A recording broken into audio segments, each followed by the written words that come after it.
Je vous salue dans le nom précieux de notre Seigneur Jésus. Que le nom du Seigneur soit glorifié, que le nom du Seigneur soit élevé. Je vous souhaite la bienvenue pour ceux qui sont connectés, pour ceux qui suivent le direct, je vous souhaite la bienvenue. Que le Seigneur vous bénisse, que le Seigneur vous remplisse davantage, que le Seigneur vous fortifie pour ceux qui subissent des épreuves et que le Seigneur restaure vos vies. Nous sommes au rendez-vous habituel du lundi et aujourd'hui, le thème que nous allons aborder, c'est « Laisse-toi séduire par ton époux ». Laisse-toi séduire par l'époux. Et ici, l'époux dont nous allons parler aujourd'hui, c'est le Seigneur Jésus-Christ. Le Seigneur Jésus-Christ qui est notre époux par excellence. Celui-là même qui nous a fait cette grâce de faire partie de l'Église. Donc, c'est de lui que nous allons parler aujourd'hui. Et la définition, pour ceux qui ne connaissent pas trop la définition de séduction, on va aborder ensemble, on va voir ensemble c'est quoi la séduction, c'est quoi séduire. On va définir ça ensemble.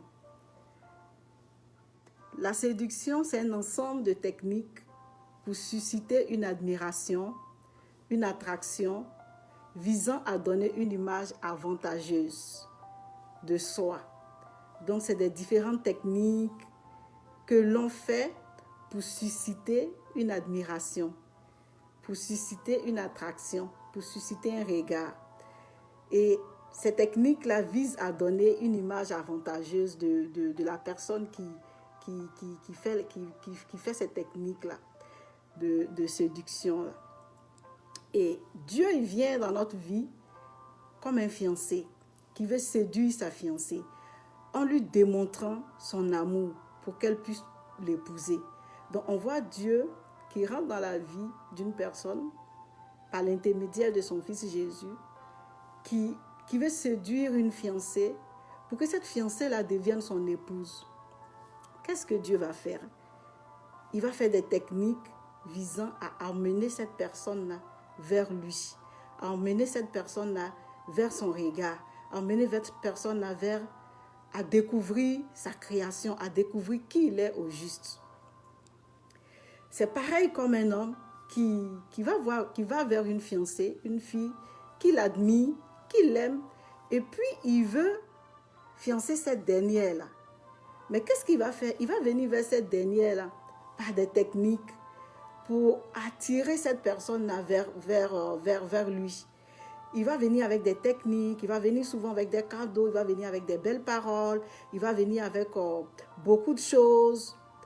Mais tant que cette personne-là ne se laisse pas ouverte, ne se laisse pas séduire, toutes ces tentatives-là seront vaines. Il faudrait que la personne se laisse séduire, la personne se laisse attirer, la personne soit ouverte d'esprit, la personne n'ait pas une idée arrêtée sur cette personne-là pour faciliter la séduction.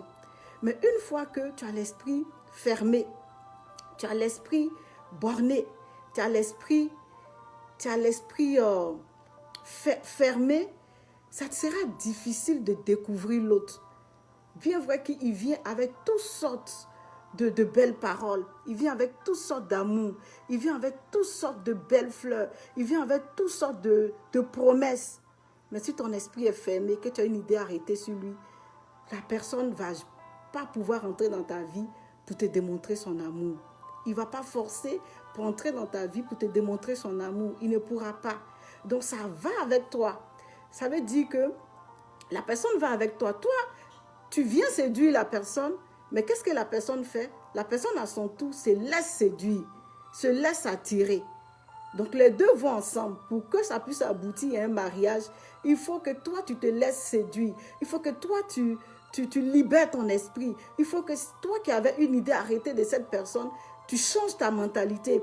Tu changes ta manière de voir cette personne. Tu changes l'idée que tu avais sur cette personne. Ce jugement que tu avais sur cette personne-là. Tu changes cette idée-là. Tu libères ton esprit. Et cette personne maintenant va venir vers toi, il va rentrer dans ta vie et il va te démontrer son amour. Il ne peut pas être dehors et te démontrer son amour. Pour te démontrer son amour, il faudrait très bien que cette personne-là ait l'espace de ta vie pour te démontrer son amour. Un homme qui vient marier une femme, il ne peut pas démontrer totalement son amour à cette dernière si la personne ne lui donne pas l'opportunité de découvrir qui il est. Peut-être que la personne a plein de choses à lui donner, mais tant que la personne ne lui donne pas l'opportunité, l'occasion, il ne peut pas entrer. Le premier pas pour être ouvert à la séduction, c'est d'abord croire à l'existence de cette personne. Ça, c'est le premier pas d'abord. Pour être ouvert à la séduction, pour être ouvert à cette personne-là, il faut croire d'abord à son existence. Si toi, dans ta vie, tu te dis que Dieu n'existe pas, si toi, dans ta vie, tu te dis que Dieu a été donné à l'humanité juste pour pouvoir arnaquer l'humanité ou juste pouvoir profiter de l'humanité, ils t'ont fait croire qu'il y a un Dieu qui existe, ils t'ont fait croire qu'il y a un Dieu qui est là, en fait, pour endormir ta conscience, pour que tu puisses, les gens puissent profiter de toi. Alors, ça te sera difficile d'être ouvert à Dieu. Ça te sera difficile. Parce que le premier pas d'abord, c'est croire à son existence. Mais si tu es athée ou si ton esprit est formaté, tu ne pourras pas bénéficier de cet amour-là. Tu ne pourras pas bénéficier de ça. Donc d'abord, laisse-toi d'abord aller. Laisse-toi aller. Tout ce que tu as appris de lui, des négatifs.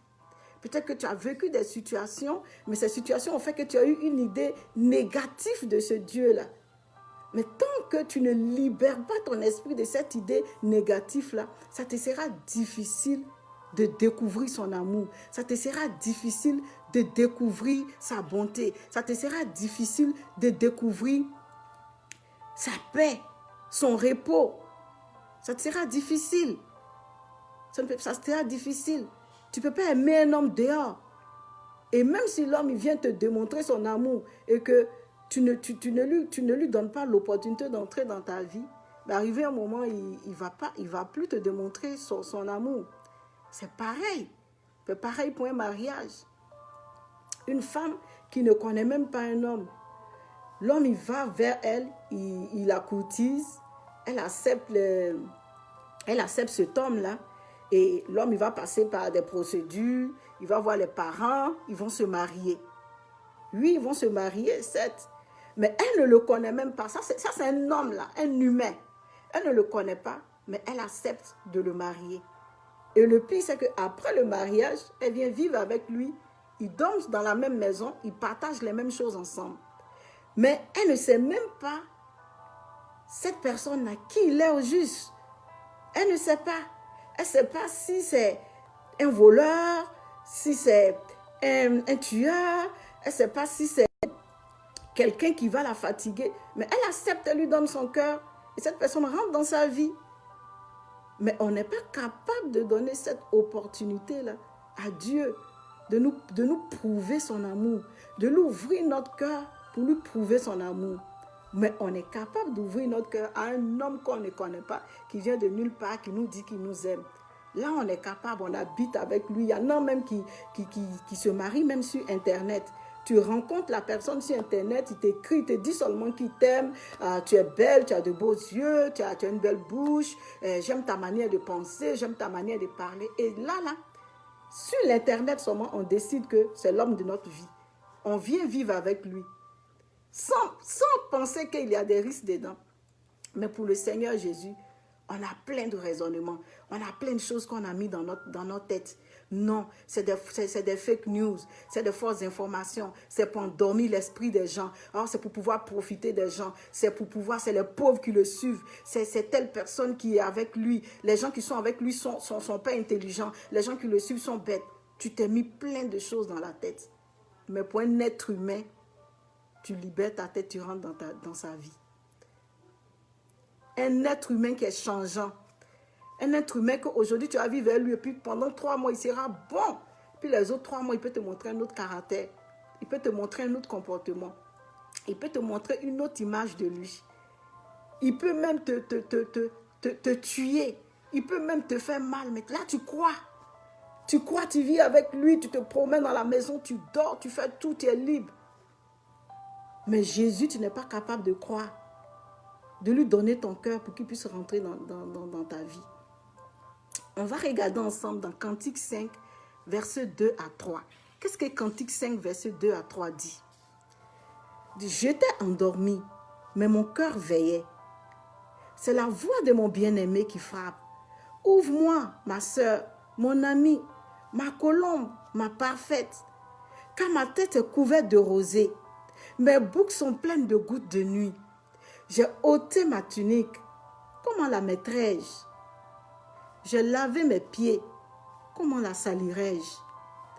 Et c'est sur ça que notre message va se porter aujourd'hui. On voit ici d'abord la fiancée qui dort. Elle était endormie. La fiancée dort. Mais elle dort, mais son cœur est éveillé. Vous voyez, une fiancée qui dort, mais son cœur est éveillé. Ça veut dire que dans son cœur, il y a un vide.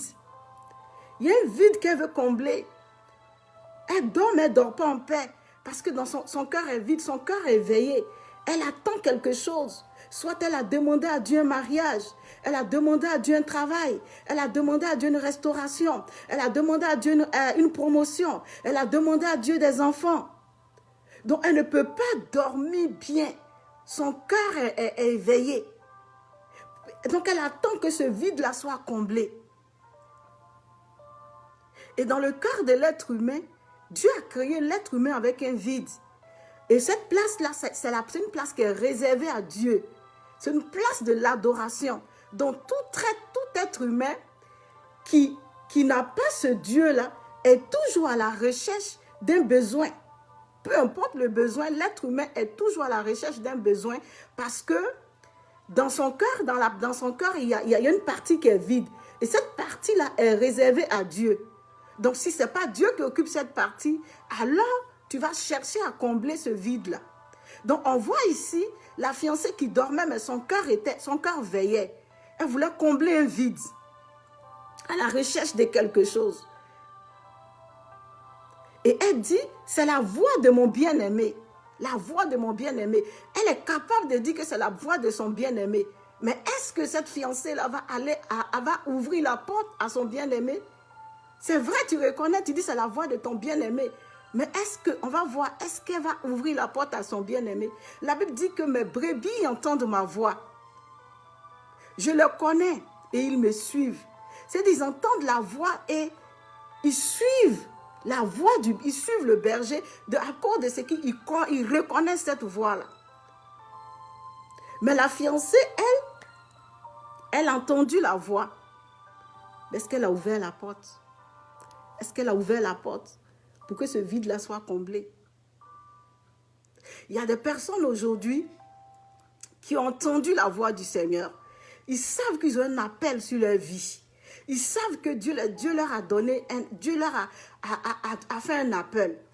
Mais ces personnes-là, ils disent que tant qu'ils n'ont pas entendu la voix de Dieu, comme quand Dieu a appelé Moïse, Dieu a appelé Abraham, Dieu a appelé Jérémie, alors ils ne sont pas prêts à aller faire l'œuvre de Dieu. Ils ont mis dans leur tête que c'est cette voix-là qu'ils doivent attendre d'abord avant d'aller servir Dieu. Quand tu leur demandes, ils disent, j'attends une confirmation de Dieu, j'attends un appel, j'attends que Dieu me confirme. Mais je vais te dire quelque chose. Quand Dieu parlait à Moïse, quand Dieu parlait à Abraham, quand Dieu parlait à Jérémie, il n'avait pas encore donné l'ordre. Jésus-Christ n'était pas encore venu. Il n'avait pas encore donné l'ordre. Toi, aujourd'hui, tu as reçu l'ordre. Où Dieu t'a dit, allez, faites de toutes les nations les disciples, les baptisant au nom du Père, du Fils et du Saint-Esprit.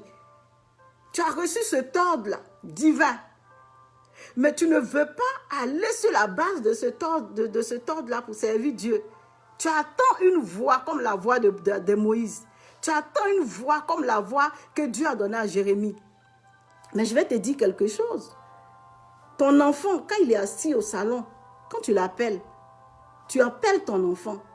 Si l'enfant ne vient pas, comment est-ce que l'enfant peut découvrir le reste de la phrase que tu vas lui dire? Si l'enfant, tu appelles l'enfant, tu l'appelles, tu lui prends un nom, tu dis grâce. Elle répond, mais elle ne vient pas. Ou elle ne répond même pas. Dis-moi, comment est-ce que tu vas donner la suite de la phrase? Grâce ne va jamais connaître la suite de la phrase que tu veux lui donner tant qu'elle ne vient pas. C'est de la même manière, tant que tu ne te lèves pas, l'ordre que Dieu t'a donné où il a dit, allez faites de toutes les nations les disciples, tant que cet ordre-là, tu n'obéis pas à cet ordre qui est le premier ordre d'abord, tu ne vas jamais découvrir les autres phrases de Dieu. Tu ne vas jamais découvrir les autres révélations de Dieu. Tant que tu n'as pas obéi à ça là d'abord. Parce que ça là, c'est ce qu'il t'a donné.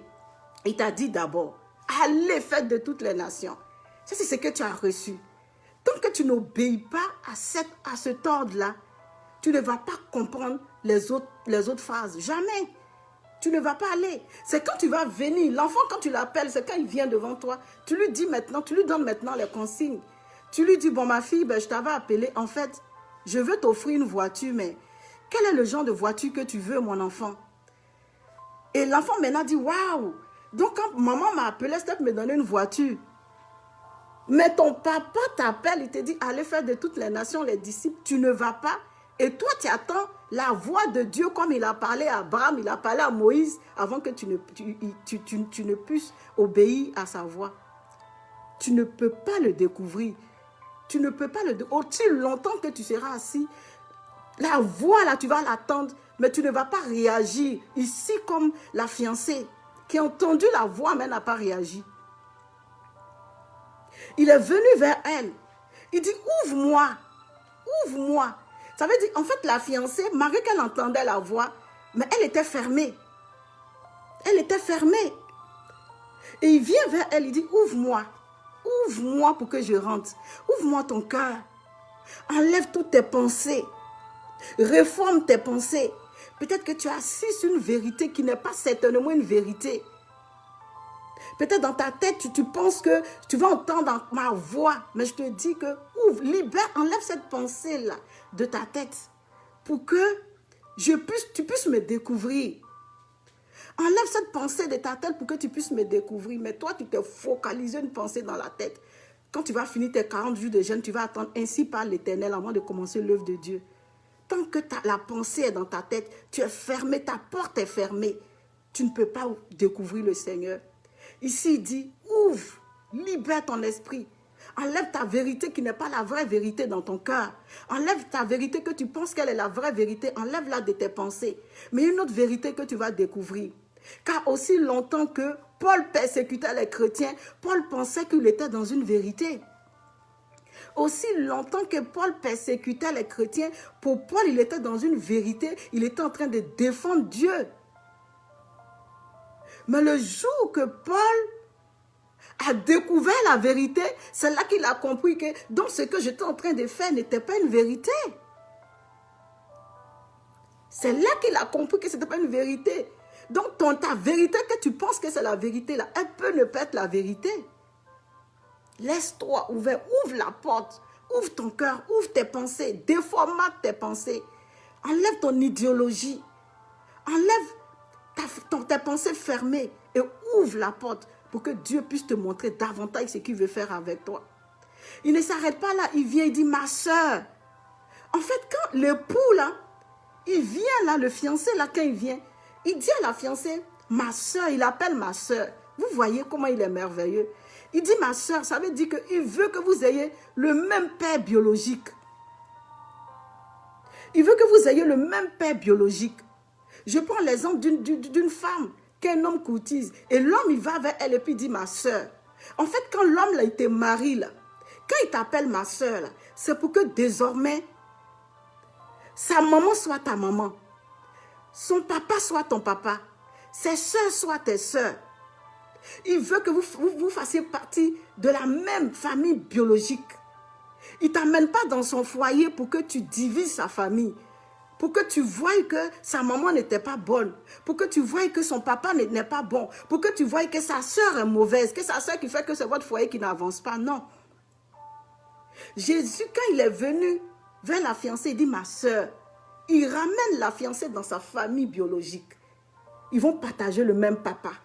Ils vont partager le même héritage. Ils vont partager la même nourriture. Ils vont partager les mêmes biens. Ils vont partager les mêmes loisirs, les mêmes jeux. C'est-à-dire que c'est que l'héritage de son père, là, il veut partager ça avec son épouse. Donc, il appelle ma soeur. C'est fantastique. Il dit, ma soeur, viens prendre l'héritage de mon père. Viens qu'on partage les mêmes biens. Viens qu'on partage le même héritage. Il ne s'arrête pas là. Il dit, mon ami. Vous voyez, il dit encore à la fiancée, mon ami. Il ne s'arrête pas à la sœur seulement, hein, mais il s'en va encore pour dire mon ami. À quel moment Jésus a dit à ses disciples, je ne vous appelle plus mes amis. Je ne vous appelle plus mes serviteurs, mais je vous appelle mes amis. C'est quand il leur a confié les mystères du royaume et c'est quand il leur a donné le secret du royaume. Jésus était avec ses disciples, il les appelait serviteurs, serviteurs, mais quand il leur a confié tous les secrets de son Père, il dit, je ne vous appelle plus mes serviteurs, mais je vous appelle mes amis. Pour vous dire que Dieu veut, il vient encore vers vous pour enlever cette mentalité même des serviteurs, mais il veut que vous soyez ses amis. Qu'est-ce que les amis font? Les amis partagent les mêmes intérêts. C'est l'amour filial. L'amitié est associée à des valeurs. Ils ont un même centre d'intérêt. Ils ont les mêmes objectifs. Il y a une complicité. Dieu veut que vous ayez les mêmes objectifs. L'époux veut que dans le foyer là, où tu vas rentrer là, dans ce mariage où tu vas rentrer là, tu as les mêmes objectifs que ton mari. Tu as la même vision que ton mari. Tu as les mêmes objectifs que ton mari. Les mêmes intérêts. Que tu ne sois pas dans ce foyer-là. Et puis toi, tu as ton intérêt à part. Ton mari a son intérêt à part. Ou il a ses objectifs à part. Et puis toi, tu as tes objectifs à part. Non. On voit le modèle. Christ qui est l'époux par excellence, on voit son modèle. Il dit, mon ami, il marie une femme pour que les deux aient les mêmes objectifs. Il ne s'arrête pas, il continue. Il dit ma colombe. Ma colombe. La colombe, ici, tout le monde sait que la colombe a été immergée. Le Saint-Esprit a été immergé par la colombe. Donc, il veut en plus en plus d'être sa sœur, d'être son ami, il veut que tu sois sa colombe. Il veut t'amener à une autre dimension. Il veut t'amener à une autre dimension. Il veut que tu quittes à ton bas niveau pour aller à une autre dimension avec lui. Il veut que tu sois pas toujours au même niveau, mais que tu ailles à un autre niveau. Il veut te remplir de son onction. Il veut te remplir de sa puissance. Il veut que désormais, de la manière, quand tu touches quelque chose, il y ait une puissance dans cette chose-là. Il veut faire de toi une personne différente. Vous savez, la colombe, elle est parmi ces espèces, parmi les oiseaux de sa catégorie, qui ont la même taille avec elle.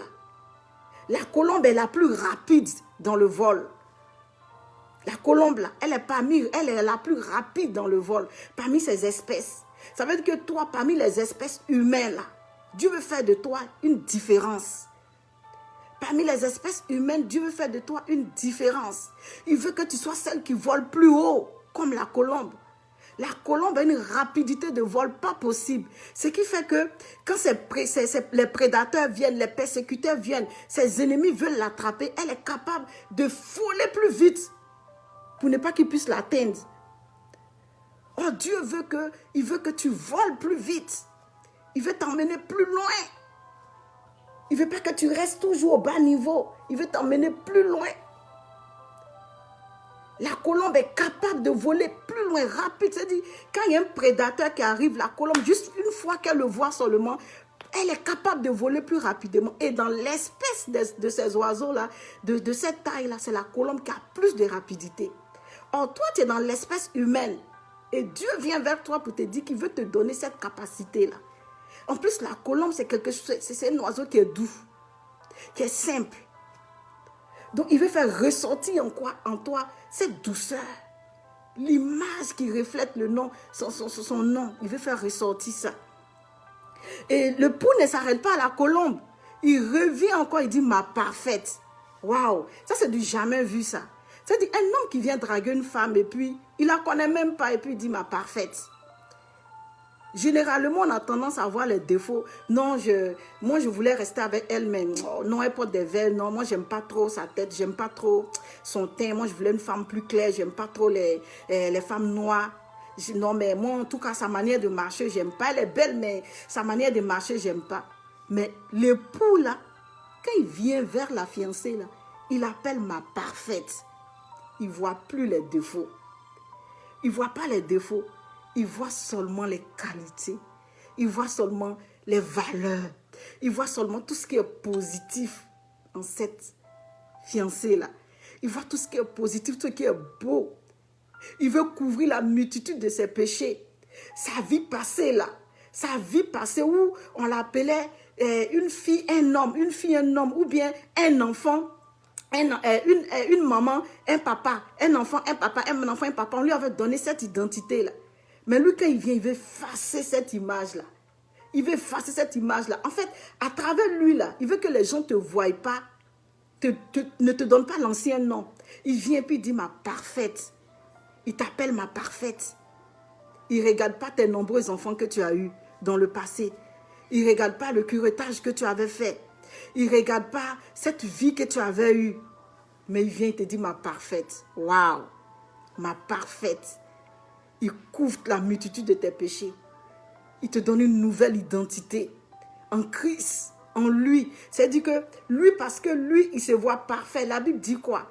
Il dit que l'homme quittera son père et sa mère. Les deux s'attacheront et deviendront une seule chair. Et vu que lui, l'époux, là, Jésus, là, quand il vient dans ta vie, là, il doit devenir une seule chair avec toi. Alors, il s'est dit, mais si elle n'est pas parfaite, alors moi, je ne suis pas parfait parce qu'on est une seule personne désormais. Mais aujourd'hui, combien d'hommes ou combien de femmes qui se mettent en couple et puis ils sont une seule chair et puis ils ne voient pas, ils voient seulement les défauts de l'autre.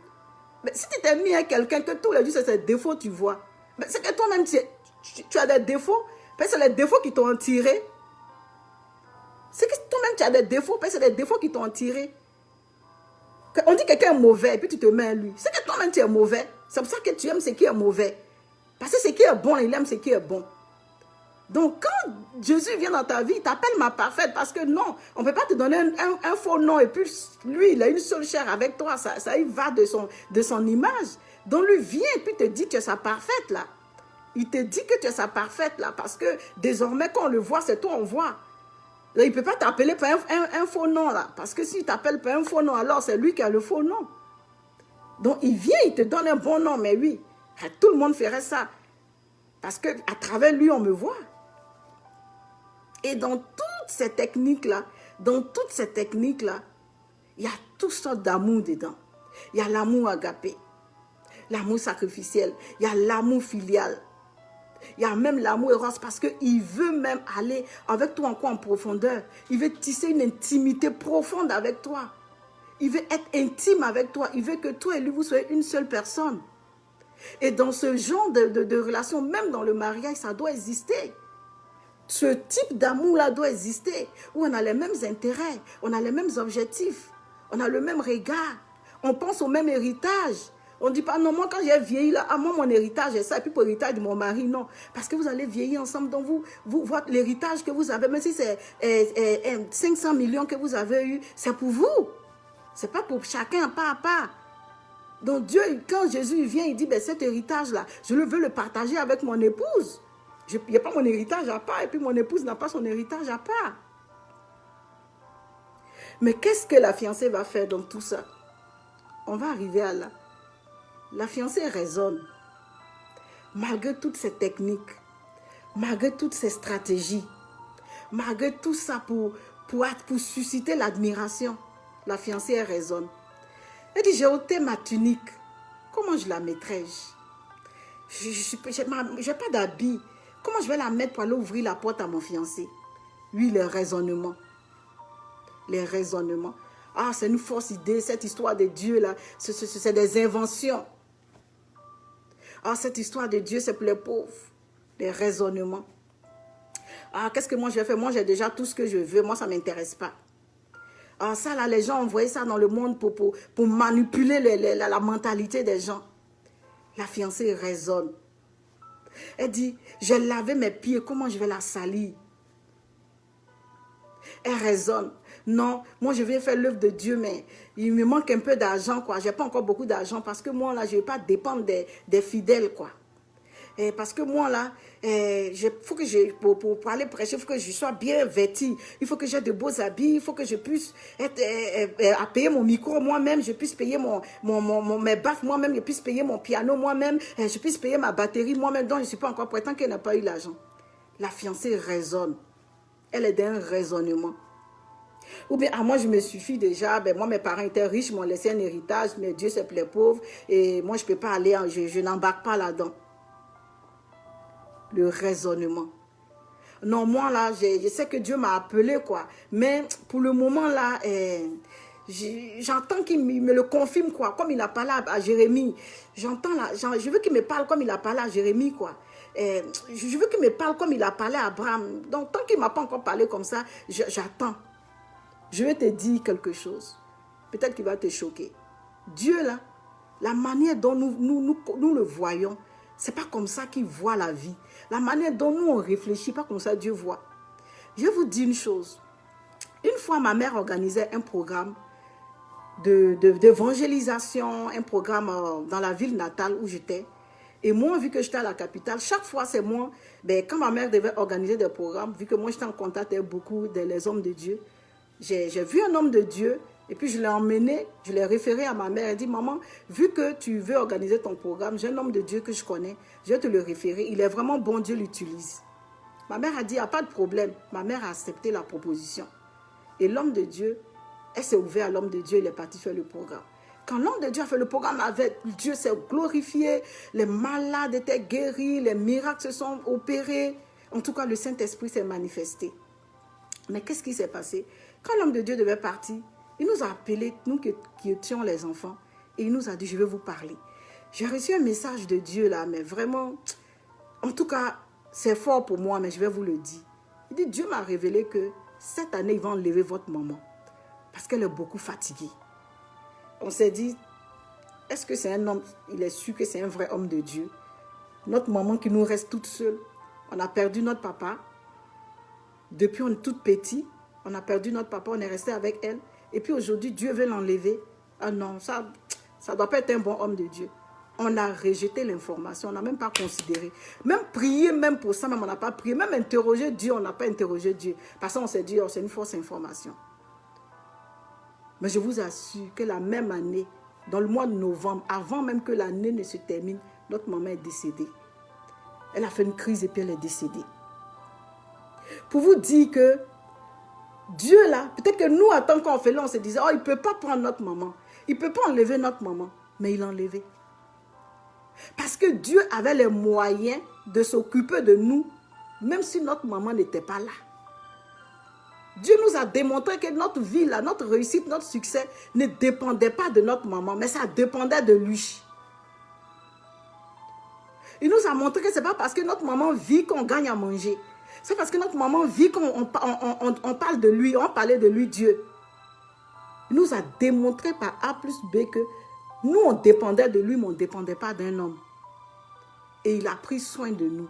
Pour vous dire que vous qui attendez la voix de Dieu, comme ça résonne, comme il a parlé à Moïse. Et puis, l'ordre qu'il a dit, allez faire de toutes les nations, vous banalisez cet ordre-là. La Bible dit que si vous ne voulez pas me louer, les pierres vont me louer. Il va susciter des pierres pour faire cette mission-là à votre place. Il va susciter des pierres pour faire cette mission. Il va susciter d'autres personnes pour faire cette mission-là à votre place. Et quand vous allez sortir de votre raisonnement intellectuel, vous allez voir que Dieu va se révéler à vous davantage. On voit aussi que l'époux, là, il peut se laisser aussi séduire. Ce n'est pas juste nous qui nous laissons, qui nous laissons séduire, mais l'époux aussi peut se laisser séduire. Et dans la Bible, on a vu des personnes qui ont fait que Dieu s'est laissé séduire. On voit l'exemple de Anne. La prière de Anne répondait aux besoins de Dieu. Dieu trouvait son intérêt dedans, donc il s'est laissé séduire. Elle a dit, si tu me donnes un enfant, il te le donne. Donc il s'est laissé séduire. Et on voit aussi Marie de Magdala, elle qui portait le nom même de sa ville, Magdala, là où elle était. Ça veut dire qu'elle avait une renommée aussi. Peu importe ce qui lui donnait la renommée, elle avait une renommée. Mais elle est venue au pied du Seigneur.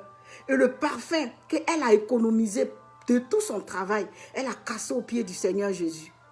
Comme quelqu'un qui a économisé jusqu'en... Et puis il lui reste maintenant un peu d'années pour aller à la retraite. Et il prend toutes ses économies et puis il dit non, je vais bâtir une église pour que les gens viennent adorer le Seigneur dedans. C'est-à-dire c'est toutes ces économies-là qu'elle venait de casser au pied du Seigneur. Elle a séduit le cœur de Dieu. Dieu a dit, waouh, quelqu'un est capable de laisser toutes ses économies, quelqu'un est capable d'aller jusqu'à toucher mon cœur, compter désormais sur moi. C'est-à-dire qu'elle ne compte plus sur le bien matériel qu'elle a, mais elle veut désormais compter sur moi. Elle sait que je peux lui donner plus que ce qu'elle a économisé. Donc, Dieu s'est laissé séduire par son attitude. Elle a pris ses cheveux, elle a lavé les pieds de Dieu. Elle dit, je fais descendre aujourd'hui ma gloire pour que ton nom soit élevé. Je fais descendre aujourd'hui ma gloire trafiquée, ma gloire qui ne ressemble pas à une gloire, ma gloire virtuelle, pour que toi, ta gloire soit élevée. Les cheveux représentent la gloire de la femme. Elle a pris, elle s'est rabaissée au point pour élever le Seigneur. Et Dieu a été séduit par son action. Salomon aussi a séduit le cœur de Dieu quand il a dit Seigneur, je veux la sagesse pour que je puisse, tu me donnes un peuple, donne-moi la sagesse pour que je puisse gérer ce peuple. Salomon s'est laissé, Dieu s'est laissé séduire, oui, parce que ce peuple que Salomon voulait gérer là, c'est un peuple que Dieu aimait beaucoup. Dieu aimait ce peuple, il s'est donné beaucoup pour ce peuple-là. Il aimait ce peuple. À travers ce peuple, il voulait se faire un nom. Donc quand il voit que hey, Salomon dit, si tu donnes-moi la sagesse pour que je puisse gérer ce peuple, mais il dit, mais c'est du jamais vu. Il a donné la sagesse à Salomon parce que son cœur a été séduit par la prière de Salomon. Un repentir sincère aussi peut séduire le cœur de Dieu. Une repentance sincère où toi-même tu te répands au point où tu veux désormais appartenir à Dieu. Ça peut aussi séduire le cœur de Dieu. Et on va terminer pour parler aussi de quelques moyens de séduction que Dieu peut utiliser pour t'attirer vers lui. Dieu peut te séduire par la parole. Il peut te séduire par la parole. Il peut te séduire par un enseignement que tu écoutes. Il peut te séduire par son amour, par la manifestation extrême de son amour. Il peut te séduire par ses faveurs, par ses grâces. Souvent tu es là et puis il y a quelque chose qui vient dans ta vie. Tu te dis, ah, j'ai juste pensé à ça et puis Dieu a fait. J'ai juste pensé à ça et puis Dieu a fait. Il peut te séduire par ça pour que tu puisses savoir qui est à l'origine de ça. Et puis tu puisses le chercher. Il peut te séduire par un message, par une promesse. Une promesse sur ta vie, il peut te séduire avec. Et par une action sacrificielle. Son action sur la croix. Moi, par exemple, moi là, Adèle, là, je ne suis pas prête à donner mon enfant en sacrifice pour quoi que ce soit. Je ne suis pas prête, quel que soit ce qu'ils vont me demander, je ne suis pas prête à donner mon enfant en sacrifice.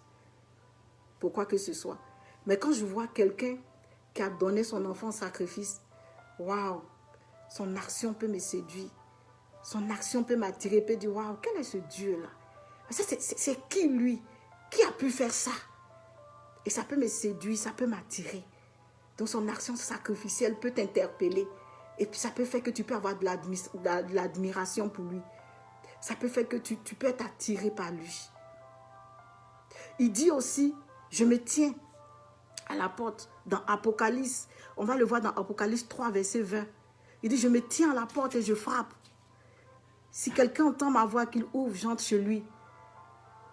J'entrerai chez lui, je soupirai avec lui et lui avec moi. Donc on voit ici que si tu entends sa voix, que tu ouvres la porte, qu'il rentre dans ta vie, il soupe avec toi. Il soupe chez toi. Mais en retour, il t'invite chez lui à souper. Imaginez un milliardaire qui t'invite chez lui à souper. Je pense que quand tu sortiras de là, ta vie ne sera plus la même. Tu vas sortir avec un cadeau que tu n'as jamais imaginé avoir. Tu vas sortir avec quelque chose que tu n'as jamais imaginé voir dans ta vie. Donc imagine quand tu l'invites chez toi. Et en retour, il s'en va, tu t'invites à aller souper chez lui. Imagine les miracles qui accompagnent ce souper-là. Que le Seigneur bénisse sa parole et qu'il vous bénisse davantage. J'ai été contente d'être avec vous et de partager ce beau message avec vous. Partagez ce message à vos amis, partagez en inbox, partagez dans le groupe, partagez ce message pour que chacun soit restauré. Les foyers aussi soient restaurés. Parce que même les foyers qui sont brisés aujourd'hui, si la femme ou l'homme ne se laisse pas, n'est pas ouvert à la séduction de l'autre, le foyer ne va pas marcher. Parce que l'homme, le foyer peut aller mal. Mais quand l'homme vient vers toi avec des techniques de séduction, si toi tu as fermé ton esprit à cet homme-là, parce qu'il t'a déjà peut-être battu ou bien il t'a déjà fait quelque chose. Et puis tu as mis ça dans ta tête, tu dis, moi je n'ai jamais pardonné. Même s'il vient avec le plus beau cadeau, ces cadeaux seront répugnants, tu vas les jeter. Donc ce message peut faire du bien à un couple. Ou peut-être que l'amour n'était plus, mais la personne ne se laissait plus séduire à cause de ce qu'elle a entendu. Mais à travers ce message, elle peut ouvrir son esprit et se laisser séduire. Vice versa. Et le foyer peut reprendre vie dans le nom puissant de Jésus. Amen.